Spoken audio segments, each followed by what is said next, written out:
ఓం శ్రీ సద్గురు చరణారవిందాభ్యాం నమః. ఓం శ్రీ గణేశ శారదా సద్గురు మంగళమూర్తిభ్యో నమః. ఓం నమో భగవతే వేదవ్యాసాయ నమః. ఓం నమః ప్రణవార్థాయ శుద్ధ జ్ఞానైకమూర్తయే నిర్మలాయ ప్రశాంతాయ దక్షిణామూర్తయే నమః. ఓం ఈశ్వరో గురురాత్మేతి మూర్తిభేద విభాగినే వ్యోమవద్వ్యాప్తదేహాయ దక్షిణామూర్తయే నమః. శ్రీ గురుగీత తృతీయోధ్యాయము. అంటే సద్గురుమూర్తి యొక్క అనుగ్రహాన్ని సాధిస్తేనే పరతత్వాన్ని పొందగలుగుతాం. అటువంటి అనుగ్రహం శ్రీ సద్గురుదేవుని యొక్క అనుగ్రహం పూర్తిగా కలిగినట్లయితే గురుతత్వ స్వరూపాన్ని పొందినవాడే అగుతూ ఉన్నాడు శరణాగతుడైనటువంటి సత్శిష్యుడు. అయితే అటువంటి ఆ సదుపదేశము చేత ఆత్మజ్ఞానాన్ని పొందుతాడు. దాని ద్వారా సంపూర్ణమైనటువంటి అఖండ చైతన్యానంద కైవల్య స్థితిని ఉన్నతావునే పొందుతూ ఉన్నాడు. కాబట్టి శ్రీ గురుదేవుని యొక్క కృపా కటాక్షము చేతనే వాడు పరమ సమర్థనీయుడు అవుతున్నాడు. ఆ పరతత్వాన్ని పొందగలిగినటువంటి సమర్థతను సాధించుకుంటూ ఉన్నాడు. కాబట్టి శ్రీ గురుదేవుని యొక్క కృప కోసమే, ఆయన యొక్క కటాక్షం కోసమే శిష్యుడు ఎల్లప్పుడూ కూడా ప్రార్థిస్తూ ఉన్నాడు. ఏమని అంటే, ఓ దేవా, ఓ స్వామి, ఓ దయతో నిండిపోయినటువంటి ఓ గురుదేవా, జ్ఞానస్వరూపమే నీ స్వరూపమైనటువంటి ఓ జ్ఞానస్వరూప, అఖండమైనటువంటి నిక్షేపించినటువంటి నిధి లాంటి తేజోనిధి, నన్ను ఉద్ధరించు, నా యొక్క పరిస్థితిని గమనించు. ఈ అజ్ఞాన స్థితిలో అనేక రకాలైనటువంటి శరీరాలను ధరిస్తూ ఆక్రోశిస్తూ నరక యాతనలను పడుతూ క్లేశాలతో బాధపడుతూ పాశాలతో చుట్టబడుతూ అనేక రకాలైన ఉపాధులను గ్రహిస్తూ వదులుతూ ఉన్నటువంటి ఈ స్థితిలో ఉన్నాను. నా పరిస్థితిని గమనించు. నేను సహజంగా కూడా నా స్వరూపాన్ని మరిచిపోయాను. నా స్వరూపమేంటి? పరబ్రహ్మ స్వరూపము. నీ స్వరూపమే, ఆ పరబ్రహ్మ స్వరూపమే గురువు యొక్క స్వరూపము. అట్లాంటి అఖండమైనటువంటి తేజోనిధి అయిన మీ స్వరూపమే నా స్వరూపము అనేటువంటి స్థితిని నేను మరిచాను. సహజమైనటువంటి నా స్థితిని మరచి, నా యొక్క స్వరూపాన్ని మరచి నేను అజ్ఞానము అనేటువంటి దానిలో మునిగి తేలుతూ ఉన్నాను. గాఢమైనటువంటి అజ్ఞాన తమస్సులో నింపబడి ఉన్నాను. నాకేమీ కూడా తెలియబడడం లేదు. కాచుకొని నా నెత్తి మీదే ఉన్నటువంటి నా యొక్క మెడ ఎందే నిలబడి నా నెత్తి మీద తాండవమాడుతూ ఉన్నటువంటి కాలమృత్యువు. కాలం ఎప్పుడు కాటేస్తుందో తెలియదు. అటువంటి మృత్యువును కూడా తెలియను. ఎల్లప్పుడూ కూడా అది నా వెంటే తిరుగుతూ ఉన్నది. ఎప్పుడు దీవిని శరీరానికి ఆయుష్ తీరుతుంది అని. అలాగే నిద్రలో సమస్తాన్ని మరిచినట్లుగానే సుషుప్తి నిద్ర అనేటువంటిది, అంటే జాగ్రత్తలో ఎటు కూడా వాడు మెలకుతూనే ఉంటాడు. స్వప్నంలో కలలను అనుభవిస్తాడు. సుషుప్తిలో ఏమీ తెలియబడినటువంటి స్థితిని, అది ఆనందమో చీకటో అజ్ఞానమో ఒక స్థితిని అనుభవిస్తాడు. ఆ సమస్తాన్ని కూడా గాఢ నిద్రలో మరిచిపోయినట్లుగానే నన్ను నేను మరిచిపోయి ఉన్నాను. అసలు నేనేమై ఉన్నాను? నిద్రలో పోయేటువంటి వాడు మంచం మీద ఉన్నాడా, వీధిలో ఉన్నాడా, లేదా ఇంట్లోనే ఉన్నాడా, ఇంకెక్కడన్నా ఉన్నాడా, వాడి శరీరం యొక్క స్థితిగతులు ఏంటి, వాని ఒంటి మీద వస్త్రం ఏంటి, వాడు ఎక్కడ ఉన్నాడు, వాని చుట్టూ ఎవరున్నారు అనే విషయం ఏమైనా బోధపడుతుందా? మెలకు వచ్చేటంత వరకు కూడా వానికి బోధపడదు. అటువంటి స్థితిలో నన్ను నేను మరిచి ఉన్నాను. ఎంత ప్రమాదంలో పడిపోయి ఉన్నాను. అసలు నా స్థితి ఏమిటో ఏమో నాకే ఎరుకపడినటువంటి స్థితిలో పడి ఉన్నాను. అందుచేత అజ్ఞానము అనేటువంటి ఈ చీకటి వ్యాధి, ఈ తిమిరము, ఈ చీకటి అంధకారము అనేది ప్రబలమైపోయింది. ఈ యొక్క తిమిరి వ్యాధి చేత మానవుడు ఏం చేస్తున్నాడు? తన యొక్క సమీపంలో ఉన్నటువంటి వస్తువులను కూడా తెలుసుకోలేడు. అంటే ఒకవేళ కనిపించినా కూడా ఒక వస్తువు రెండుగా చూస్తాడు. అంతేకాదు, 2 సూర్యులను చూస్తాడు, 2 చంద్రులను చూస్తాడు. మసకగా ఆ వస్తువు ఒక చోట ఉంటే మరొక చోట కనపడుతూ ఉంటుంది. ఆ ప్రకారంగానే అజ్ఞానము అనేటువంటిది తనలో ఉన్నటువంటి ఆత్మ యొక్క దర్శనాన్ని కలిగిస్తుందా? కలిగించడం చేసుకోవడం లేదు. ఎందుకు? జడప్రాయమైనటువంటి ఈ దేహాన్ని కదిలింపజేసేటువంటి ఆత్మసత్తా ఒకటి సర్వవ్యాపకంగా అంతర్బహిర్వ్యాపకంగా నిండి ఉన్నది అనే విషయం తెలుసు. దేని యొక్క సన్నిధానము చేత శరీరం కదులుతున్నది అనేది ఆత్మతత్వం ద్వారా తెలుసు. కానీ ఆత్మదర్శనం అనేటువంటిది చేసుకోగలుగుతున్నానా? చేసుకోవడం లేదు. దానిని దర్శించలేనటువంటి గురుడివాణ్ణే అయ్యాను. అంతేకాదు, ఇటువంటి అజ్ఞాన స్థితి నాకు విపరీతమైనటువంటి బుద్ధి కలిగిస్తూ ఉన్నది. అందుచేతనే నాకు ఒకే పరమాత్మ స్వరూపము జీవుడుగాను దేవుడుగాను రెండు విధాలుగా కూడా కనబడుతూ ఉన్నారు. జగత్తు వేరు బ్రహ్మం వేరు అనేటువంటి భేద బుద్ధి కూడా నాకు బలపడిపోతూ ఉన్నది. తర్వాత అనేక రకాలైనటువంటి కోరికలతో కూడినటువంటి భ్రాంతులు కలుగుతున్నవి. ఆ విధంగా రకరకాలైనటువంటి బహురకాలైనటువంటి అనర్థాలకు కూడా కారణం ఏర్పడుతూ ఉన్నది. ఇదంతా కూడా అజ్ఞానం యొక్క విస్తారమే కదా. అంటే అజ్ఞానము అంటే ఏంటి? మాయతో కూడినటువంటి చీకటి. లేకనే ఉన్నట్లుగా కనబడుతుంది. చిట్ట చివరికి దానికి ఉనికి అస్తిత్వము ఉన్నదా? లేదు. లేనిది ఎప్పటికీ లేనిది అయినప్పటికీ కూడా ఉన్నట్లుగా కనబడడం దాని స్వాభావికం. అంతేకాని అజ్ఞానం అంటే మాయా అంధకారమే కానీ దానికి అంటే వేరైనటువంటిది కానే కాదు. చీకటి యొక్క గుణాలేంటి అంటే చీకటి యొక్క గుణాలు అంటే అజ్ఞానం యొక్క గుణాలు మాలిన్యం అంతటా కూడా మురికంతా కూడా వ్యాపిస్తూ కలిపేస్తూ ఉంటుంది. దేనిని కూడా ఉన్నది ఉన్నట్లుగా తెలియజేయకుండా ఉండేటువంటి స్థితి.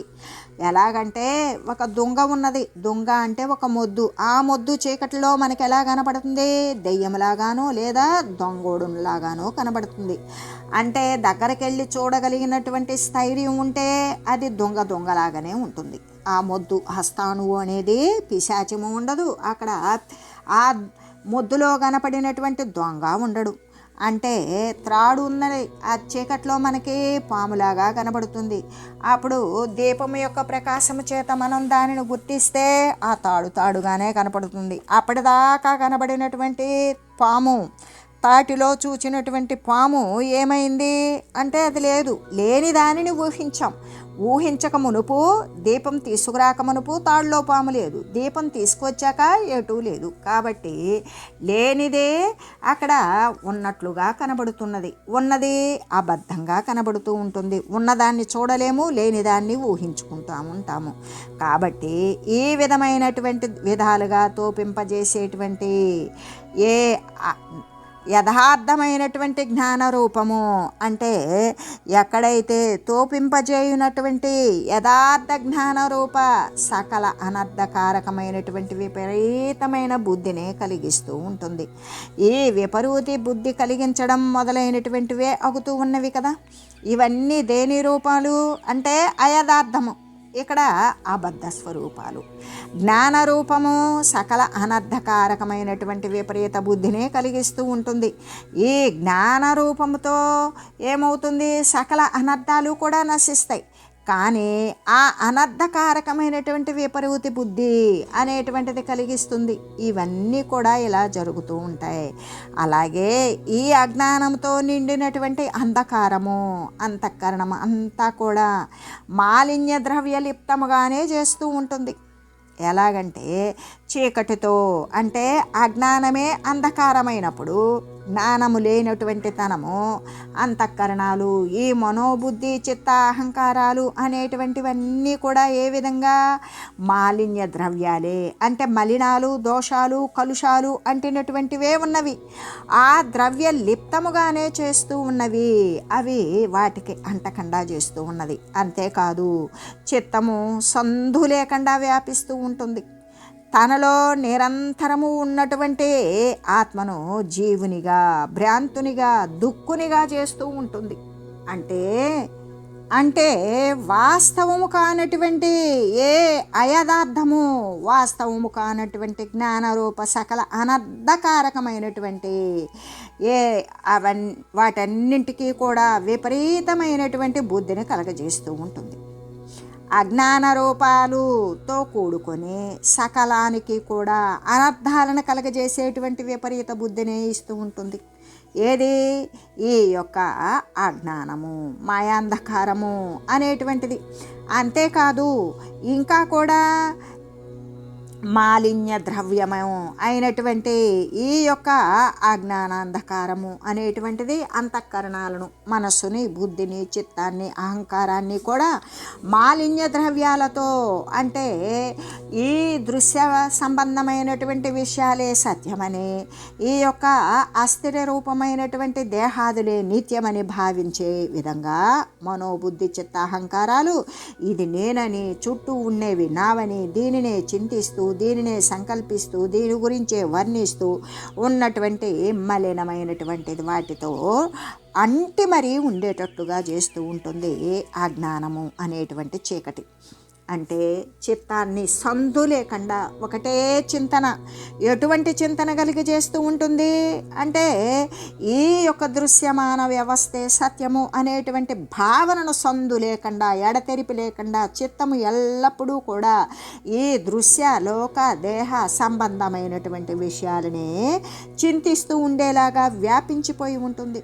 అంతేకాదు తన ఆత్మలో ఉన్నటువంటి, తనలో నిరంతరము ఉన్నటువంటి ఏ ఆత్మతత్వం అయితే ప్రకాశ రూపమై ఈ యొక్క జగత్ సంబంధమైన మరి దేహ సంబంధమైన వస్తుతని కదిలించేటువంటి ప్రకాశము వంతము చేసేటువంటి ఏ ఆత్మస్వరూపమైతే ఉంటుందో ఆ ఆత్మను, పరమాత్మ వస్తువుని జీవునిగా, భ్రాంతినుగా, అంటే భ్రాంతికి లోబడేటట్లు చేసి దుఃఖితునిగా చేస్తూ ఉంటుంది.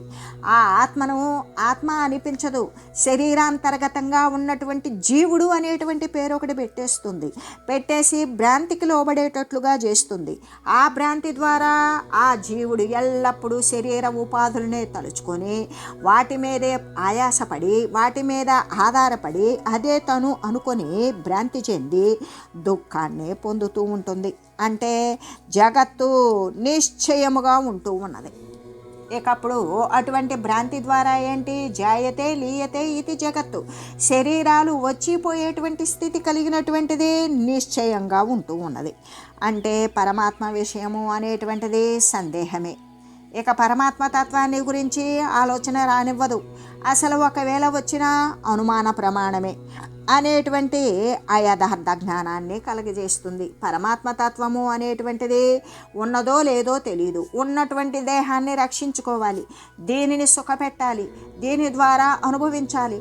దీన్ని సంబంధించినటువంటి ఈ యొక్క శారీరక సంబంధాలు ఉన్నటువంటి వావి వరుసలు కల్పించుకున్న వారందరినీ కూడా వాళ్ళకి బాధ లేకుండా చేయాలి అనేటువంటి విషయంలో వాడు ప్రయాసపడుతూ ఆయాస ప్రయాసలతోటి కాలాన్ని వ్యర్థపరుస్తూ పరమాత్మ తత్వంలో సందేహాస్పదం కాబట్టి దానిని అనుసరించకుండా ఇక అబద్ధమైనటువంటి ఈ ప్రాపంచక నిర్మితమైనటువంటి వస్తుతతితో దీని అందే, అంటే జగత్తు వేరు, బ్రహ్మము వేరు, పరమాత్మ వేరు, ఈ జీవుడు వేరు అనేటువంటి భేదభావాన్ని కల్పించి అటువంటి భేదభావాలతో ఉన్నటువంటి జ్ఞానాన్ని కలిగించి అటువంటి భేదత్వాన్ని ఆ వ్యత్యాసాన్ని స్థిరం చేస్తూ ఉంటుంది. ఇలాగా అజ్ఞానం ఉండడం చేత, అంటే అజ్ఞానము అనేటువంటిది ఇలాగే ఉంటుంది, ఇలాగే చేస్తుంది.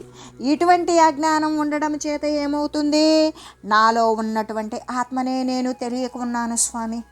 అసలు నాలో దేదీప్యమానంగా సర్వేక సమస్తానికి జవము, సత్వము, చేతనము కలిగించేటువంటి, ఏ జవజీవాలను కలిగించేటువంటి, కదలికను కలిగించేటువంటి, చేతనవంతం చేసేటువంటి ఏ ఆత్మ అయితే ఉన్నదో దానిని కూడా నేనే అని తెలియలేకపోతూ ఉన్నాను. ఎందుకు అంటే దేవాలయంలో గర్భగుడిలో దేవుడు ఉన్నాడు, కానీ ఒక చిన్న దీపం లేకపోతే దేవుణ్ణి చూడొస్తామా? చూడలేం. ఎందుకు? గర్భగుడి అనేటువంటిది దేవాలయం అయితే పెద్దదే, పెద్ద ఆవరణలు, ఇంకా అనేక రకాల ఉపాలయాలు, ప్రాంగణాలు, అనేక రకాలైనటువంటి ద్వారాలు అనేకం ఉంటాయి. కానీ ఈ గర్భగుడి అనేటువంటిది ఆ సాక్షాత్తు దైవాన్ని మరి ప్రతిష్ఠ చేసినటువంటి గర్భగుడి, అంటే అన్నింటికీ మూలమైనటువంటి దైవాన్ని ప్రతిష్ఠ చేస్తారు. ఆ ప్రతిష్ఠ చేసినటువంటి ఆ గర్భగుడిలో దీపం లేకపోతే లోపల ఉన్నటువంటి దైవాన్ని చూస్తామా? చూడలేం. అక్కడ ఒక విద్యుత్ దీపం కానీ లేదా అఖండంగా వెలిగేటువంటి ఒక జ్యోతి స్వరూపం కానీ ఏదో ఒకటి పెట్టకపోతే మనం ఆ గర్భగుడి అంటే ఆ చిన్ని గుడిలో ఎటువంటి గవాక్షాలు ఉండవు, ఎటువంటి కిటికీలు ఉండవు. ఉండేటువంటిది ఒకటే ద్వారం. ఆ ద్వారంలో నుండి మనం లోపలికి వెళ్ళాం, గర్భగుడి దగ్గరికి వెళ్ళాం. గర్భగుడిలోనికి ప్రవేశించినవారు ఆ యొక్క గర్భగుడి ముఖద్వారాన మనం నిలబడి ఉన్నాం. మనకి లోపల ఎటువంటి కాంతి ప్రసరింపజేసేటువంటి తేజోమయమైనటువంటి దీప చిహ్నాలు లేకపోతే మనం లోపల ఉన్నటువంటి దైవాన్ని గుర్తించగలమా? గుర్తించలేము, సరే కదా, చూడలేము. అలాగే శరీరంలో అంటే శరీరం కూడా దేహో దేవాలయ ప్రోక్త జీవో దేవో సనాతన. జీవుడు దేవుడై ఉన్నాడు దేహము అనేటువంటి దేవాలయంలో.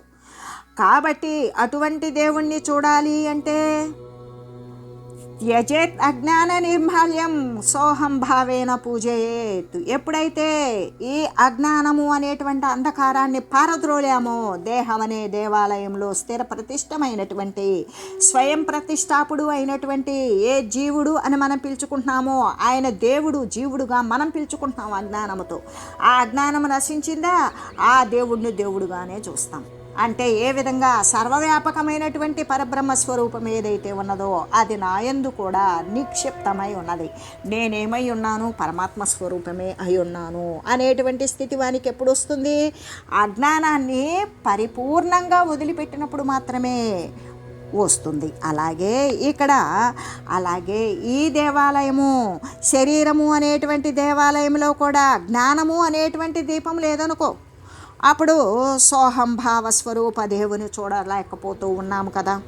ఎలాగా అంటే లోపల ఉన్నటువంటి అహం అంటే సర్వవ్యాపకమైనటువంటి ఏ పరమాత్మ శుద్ధ చైతన్యం అయితే ఉన్నదో అదే నేను అనేటువంటి భావన కలిగినటువంటిది జ్ఞానస్వరూపం.